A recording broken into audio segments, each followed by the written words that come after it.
प्यारे छात्र छात्राओं, आज हम आप लोगों का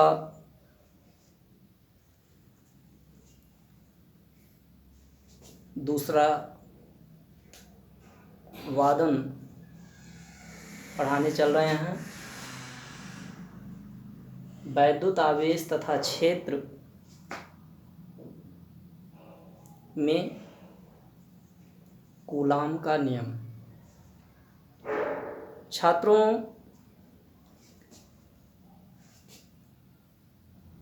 आप लोगों को बताया जा चुका है कि आवेशों के स्थानांतरण से कोई वस्तु आवेशित हो जाता है, वैद्युतमय हो जाता है और वह किसी हल्के वस्तु को अपनी ओर आकर्षित करने का गुण प्राप्त कर लेता है। और ये भी बताया गया कि स्थिर बिंदु आवेश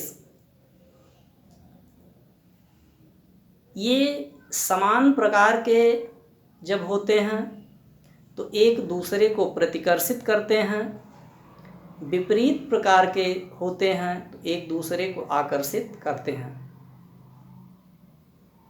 प्यारे छात्र छात्राओं, आप लोगों को एक संकल्पना हमने बताया कि जब हम किसी कंघे को बाल पर रगड़कर और किसी हल्के कागज़ के तिनके की ओर लेकर आते हैं तो वह उस हल्के कागज़ के तिनके को अपनी ओर आकर्षित करने लगता है। क्या कभी आपने विचार किया है कि आवेशित कंघा, वैद्युतमय कंघा उस हल्के वस्तु को अपनी ओर आकर्षित कर रहा है? आप देख रहे हैं, अगर हमारे हाथ पर वो कागज़ का टुकड़ा हो और कंघा इतनी ऊंचाई पर हो तो इन दोनों के बीच कुछ गैपिंग दिख रही है। अगर हम कहें कि ये गैपिंग क्या है तो उस आवेशित वस्तु का एक प्रभाव क्षेत्र है, या यूं कह लीजिए कि आवेशों के कारण उत्पन्न प्रभाव क्षेत्र है, जिसे हम वैद्युत क्षेत्र कह सकते हैं। क्योंकि आवेशों के कारण पदार्थ वैद्युतमय हो गया है तो उसका प्रभाव क्षेत्र वैद्युत क्षेत्र होगा। और वस्तु को, हल्के वस्तु को अपनी ओर आकर्षित कर रहा है, इसका मतलब क्या है कि ये आवेश अपनी क्षमता के कारण उस हल्के वस्तु को अपनी ओर खींच रहा है, कोई बल लगाकर खींच रहा है। इस बल को हम आकर्षण बल, वैद्युत आकर्षण बल कहते हैं। आपको ये भी बताया गया कि समान प्रकार के आवेश एक दूसरे को प्रतिकर्षित करते हैं, विपरीत प्रकार के आवेश एक दूसरे को आकर्षित करते हैं। आवेशों के मध्य कुछ दूरियां होती हैं और उन दूरियों के होते हुए भी एक आवेश दूसरे आवेश पर बल अध्यारोपित करता है। ये जानकारी सबसे पहले कूलाम नामक वैज्ञानिक, जो कि फ्रांसीसी वैज्ञानिक थे, ने प्राप्त किया। उन्होंने अपने नियम में, अपने अभिव्यक्ति में, विचारों में बताया कि दो स्थिर बिंदु आवेश अगर लिए जाते हैं तो उन आवेशों के मध्य लगने वाला आकर्षण अथवा प्रतिकर्षण बल दोनों आवेशों के मात्राओं के गुणनफल के अनुक्रमानुपाती तथा उनके बीच की दूरी के वर्ग के व्युत्क्रमानुपाती होता है तथा यह बल दोनों आवेशों को मिलाने वाली रेखा के अनुदिश होता है।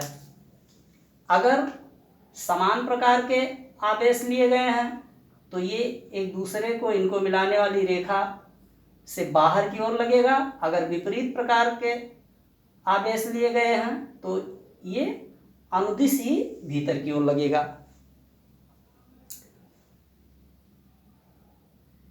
फ्रांसीसी वैज्ञानिक कूलाम का नियम क्या रहा? दो स्थिर बिंदु आवेशों के मध्य लगने वाला आकर्षण अथवा प्रतिकर्षण बल दोनों आवेशों के मात्राओं के गुणनफल के अनुक्रमानुपाती तथा उनके बीच की दूरी के वर्ग के व्युत्क्रमानुपाती होता है। यह बल दोनों आवेशों को मिलाने वाली रेखा के अनुदिश होता है। छात्र छात्राओं, हम मान लेते हैं कि कोई दो बिंदु आवेश Q1 और Q2 एक दूसरे से r मीटर की दूरी पर रखे हैं। माना दो बिंदु आवेश Q1 व Q2 हैं जो एक दूसरे से r दूरी पर स्थित हैं, तो इन आवेशों के बीच लगने वाला बल F is directly proportional to Q1 Q2 upon r square, या F बराबर small K Q1 Q2 upon r square. यहाँ स्मॉल के एक अनुक्रमानुपाती नियतांक है। F is equals to 1/4 pi epsilon 0 capital के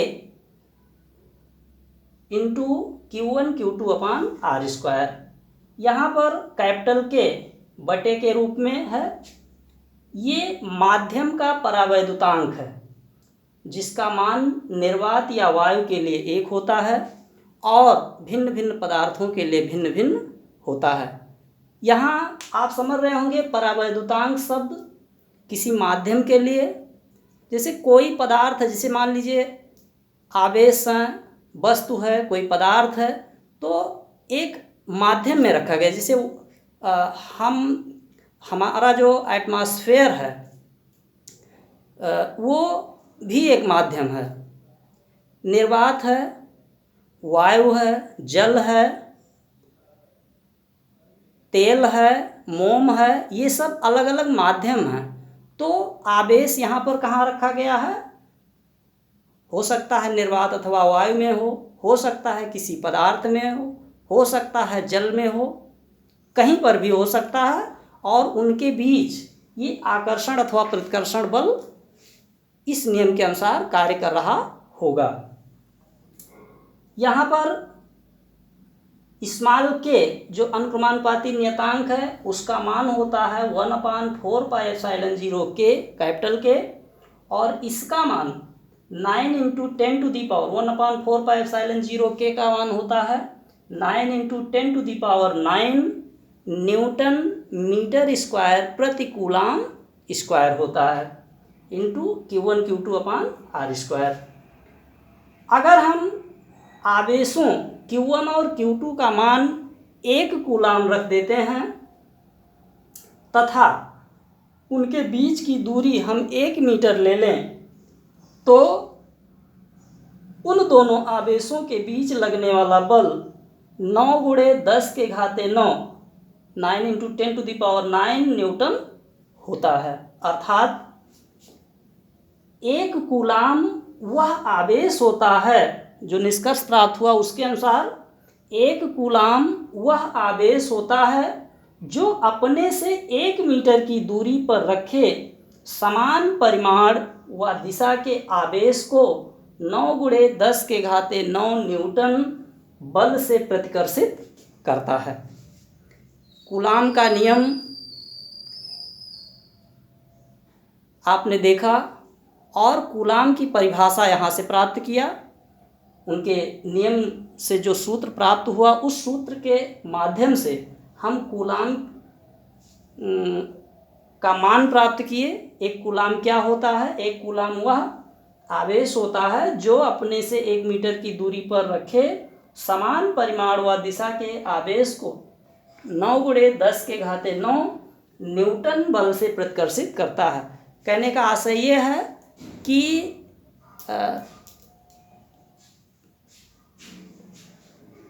ये जो आपका बल है, प्रतिकर्षण बल, ये समान आवेशों के लिए ही लागू हुआ होगा, तभी यहाँ पर जो है प्रतिकर्षण बल का जो है नाम लिया जा रहा है। यानी इसके बाद हम आपको अगले पॉइंट पर ले चलते हैं। एप्सिलॉन 0, यहाँ देख रहे हैं एक पॉइंट आया है 1/4 पाई एप्सिलॉन 0। एप्सिलॉन 0 जो है वो निर्वात की विद्युतशीलता है। क्या है? निर्वात की विद्युतशीलता है। हम चलते हैं निर्वात की विद्युतशीलता का वैल्यू प्राप्त करते हैं, क्या होता है इसका मान, इसके लिए हम देखते हैं। छात्र छात्राओं, निर्वात की विद्युतशीलता का मान हम जानते हैं कि नियतांक 1/4 पाई एप्सिलॉन 0 के = 9 × 10⁹ न्यूटन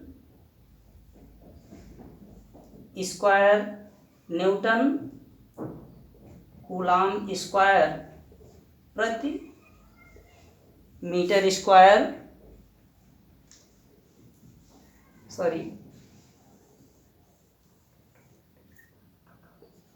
न्यूटन मीटर स्क्वायर प्रति कूलाम स्क्वायर होता है। 1/4 पाई एप्सिलॉन 0 के = 9 × 10⁹ न्यूटन मीटर स्क्वायर प्रति कूलाम स्क्वायर।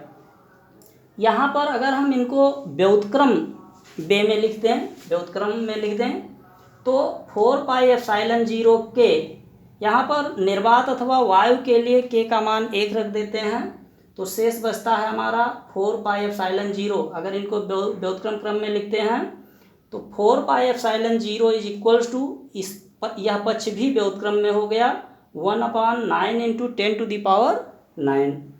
यहाँ हम देखते हैं कि 4 पाई एप्सिलॉन 0 से भाग दे देते हैं, 4 पाई से भाग दे देते हैं। एप्सिलॉन 0 = 1/4 पाई × 9 × 10⁹, या एप्सिलॉन 0 = 1/4 पाई का वैल्यू रख दिया गया 3.14 × 9 × 10⁹। इनको कैलकुलेट करने पर जो वैल्यू प्राप्त हुआ, एप्सिलॉन 0 = 8.85 × 10⁻12 कूलाम स्क्वायर प्रति न्यूटन मीटर स्क्वायर। ये एप्सिलॉन 0 का मान है। एप्सिलॉन 0 है क्या? निर्वात की विद्युतशीलता है। क्या है? निर्वात की विद्युतशीलता है। एप्सिलॉन 0 का विमीय सूत्र जो होता है वो m-1 L-3 T4A2 होता है। क्या होता है? m-1 L-3 T4 और A2 होता है। तो छात्र छात्राओं, आज का ये दूसरा लेक्चर है हमारा। इसका आप लोग स्क्रीनशॉट लेके नोट बना लीजिएगा, और कहीं पर ना समझ में आया होगा तो कमेंट बॉक्स में लिखकर हमसे जानकारी अवश्य प्राप्त कर लेना। मनोयोग से अध्ययन करना, निश्चित रूप से आप बेहतर परफॉर्मेंस इसमें करेंगे। Thank you.